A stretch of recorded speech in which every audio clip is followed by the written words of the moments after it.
Hola, la saluda Gaby del Instituto Bíblico para la Mujer, hoy 5 de septiembre, revisando nuevamente nuestro devocional en pos de lo supremo. El título de hoy es Velando con Jesús y la cita la encontramos en Mateo capítulo 26, versículo 28, donde encontramos lo siguiente. Dice, quedaos aquí y velad conmigo. Oremos. Padre amado, te damos gracias por esta oportunidad de poder profundizar en tu palabra, buscando conocerte más para obedecerte y honrarte con estas vidas que tú mismo te has comprado a sangre. Señor, ayúdanos a honrar a tu Hijo Cristo Jesús. Te lo pedimos en su nombre. Amén y amén. Bueno, veamos estas palabras. Recordemos que en los últimos días el hermano Oswald Chambers, autor de este devocional, nos ha estado tratando de ayudar a entender la identidad de un verdadero discípulo, ¿verdad? Ayer mismo tratamos con el hecho de que Jesús nos ha comprado y que ya no nos pertenecemos y que somos suyos. Entonces, el reto era poder reconocer realmente Cristo ha puesto su sello en nosotros, el cual Él puede decir que somos suyos y que nuestra vida realmente muestra que no vivimos ya para nosotras mismas, sino para Él y su propósito. Bueno, hoy mismo con este pedacito de escritura, el hermano tratará de ayudarnos a entender qué significa velando con Jesús. Velando también, otra palabra puede ser vigilando con Jesús, ¿verdad? Entonces, bueno, empecemos. Velad conmigo. Lo que Jesús les estaba diciendo a sus discípulos era, velad sin intentar meditar ni razonar ningún punto de vista ni perspectiva propia vuestra, sino velad simplemente y llenamente conmigo. Ahora, es imposible poder velar, poder vigilar, poder estar con Cristo en sus negocios y en sus asuntos, primeramente si no lo conocemos. Y segundo, también es imposible si no entendemos qué es lo que Jesús vino a hacer aquí en la tierra. Cuando no conocemos su historia, cuando no conocemos su propósito, su obra, la razón por la cual el Padre lo envió, es bien difícil velar o vigilar con Él en sus negocios y sus intereses. Más bien nosotros pensamos que Él nos ha sido dado para que vele nuestros intereses y que esté involucrado en nuestros propósitos, lo cual es totalmente, está al revés. Ahora, nos dice el hermano, lo cual es cierto también, que en las etapas tempranas de nuestra vida cristiana, cuando recién venimos a conocer al Señor, no velamos con Jesús, no vigilamos con Jesús, no estamos ni enteradas realmente de quién es Él o qué es lo que Él está haciendo, aún ahora después de no estar presente en la tierra por 2000 años, ¿verdad? Sino que velamos por Él. Nuevamente, estamos siempre esperando que Él se presente en nuestra vida, que Él nos responda nuestras peticiones, pero no entendemos sus propósitos. Y esto nos ocurre a todos, obviamente, cuando recién venimos a los pies de Cristo, cuando recién venimos a los caminos, no hay manera de realmente verlo de otra manera, pero no es aquí donde nos debemos de quedar, puesto que el Señor está esperando madurez de los suyos. Entonces, continúa, dice, no velamos con Él a través de la verdad revelada de la Biblia ni en las circunstancias de nuestras vidas, muchas veces porque estamos carentes de conocimiento. Y cuando no conocemos a Dios, es difícil confiar en un Dios que no conocemos. Por eso que los estudios teológicos, sistemáticos, cronológicos son tan importantes, porque realmente pueden educar la mente, llevándonos a conocer a Dios por medio de la historia que Él mismo nos ha dado en su Biblia como autorrevelación. Continuamos, dice, nuestro Señor quiere introducirnos a la plena identificación con Él mismo a través de nuestro Getsemaní. Ahora, ¿qué representó Getsemaní para el Señor? Bueno, representó donde Él, aunque pidiéndole al Padre que dejara que la copa de la ira pasara de Él, vimos que Él siempre quiso la voluntad de su Padre. Aunque él sabía lo que venía por delante, él repitió esto 3 veces, pidiéndole a su padre que dejara que esta copa, si era posible, pasara de él. Sin embargo, dijo, no se haga mi voluntad, pero se haga tu voluntad, Padre. Entonces, eso es lo que sería un Getsemaní para nosotros también, donde dejando atrás toda excusa, toda condición, nos rindamos por completo, rindamos nuestra voluntad de forma voluntaria a nuestro Señor Jesucristo, porque confiamos en que Él sabe lo que está haciendo y Él sabe perfectamente cómo llevarnos a casa, puesto que Él es el camino, la vida, la resurrección. Él es la imagen visible del Dios invisible. Él fue quien dijo que si lo habían visto a Él, habían visto al Padre, y que si confiábamos en el Padre, deberíamos también confiar plenamente en Él.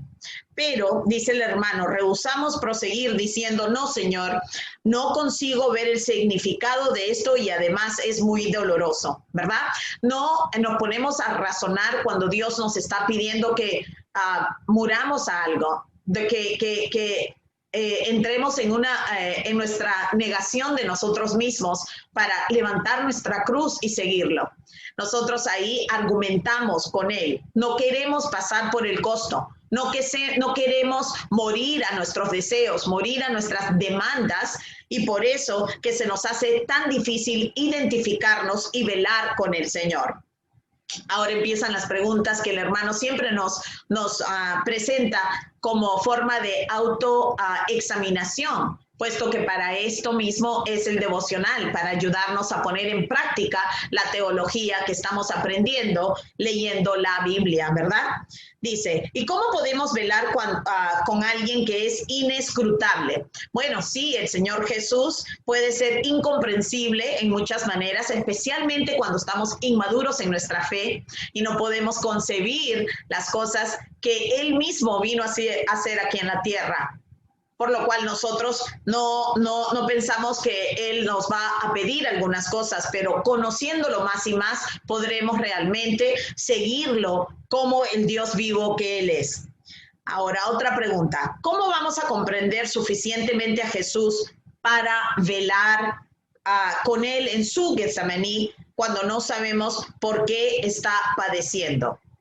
Nuevamente, cuando estamos carentes de la historia que fue revelándolo desde el principio, es difícil identificarnos porque tenemos muchas veces un cristianismo que está completamente centrado en nosotros mismos, por ende no podemos vigilar la obra que Él mismo hizo y que sigue haciendo por el Espíritu Santo. No podemos estar interesadas y comprometidas con el Evangelio y no vigilamos ni velamos con Él sus intereses, puesto que seguimos en una forma muy independiente e individualista, aún en nuestro cristianismo. Es impresionante, pero es nuestra tendencia.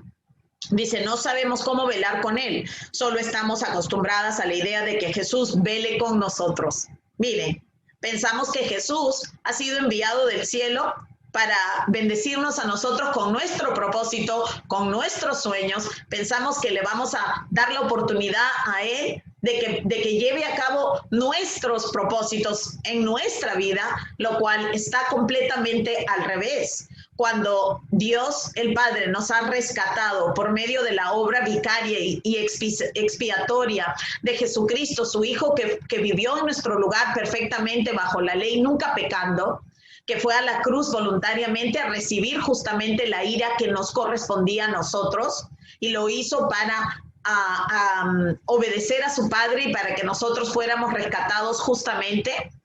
Entonces, ¿cómo vamos a pensar nosotros que ahora que Él nos ha encomendado a nosotros este evangelio y nos ha dado el privilegio de ser embajadores de Cristo, ministros de reconciliación, cómo vamos a pensar de que Cristo va a estar velando nuestros negocios y nuestros intereses y que no sea más bien al revés? Bueno, esto sucede nuevamente muchas veces por falta de conocimiento, o obviamente también puede ser por falta de haber vuelto a nacer. De pronto pensamos que conocemos al Señor y en realidad no lo conocemos, y ahora el hermano va para allá, para disipar esta confusión también. Dice, los discípulos amaban a Jesús, hasta el límite de su capacidad natural.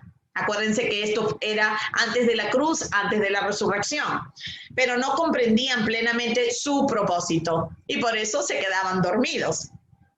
En el huerto de Getsemaní durmieron como resultado de su propia tristeza y después de 3 años de la más estrecha y entrañable relación de sus vidas, todos lo abandonaron y huyeron. Parece mentira que esto haya ocurrido. A veces cometemos el error de decir que si nosotros viviéramos en ese tiempo, hubiésemos hecho algo diferente. Pero la realidad es que nosotros hubiésemos hecho y hacemos muchas veces lo mismo, pero algo va a suceder en la vida de estos discípulos que los va a despertar para siempre y los va a llevar a su Getsemaní, donde van a entregar inclusive sus vidas por el Maestro, por el Señor. Continúa entonces aquí, dice, todos fueron llenos del Espíritu Santo, los mismos todos que se habían quedado dormidos. Ahora bien, entre tanto, habían tenido lugar algo maravilloso, que era ¿qué ocurrió entre Pentecostés, en el derramamiento del Espíritu Santo, y el momento de Getsemaní, cuando ellos se habían quedado dormidos? Bueno, todavía no había sido derramado, ¿verdad? El Espíritu Santo, pero ahora sí, en Hechos capítulo 2, ya estos discípulos tenían algo diferente.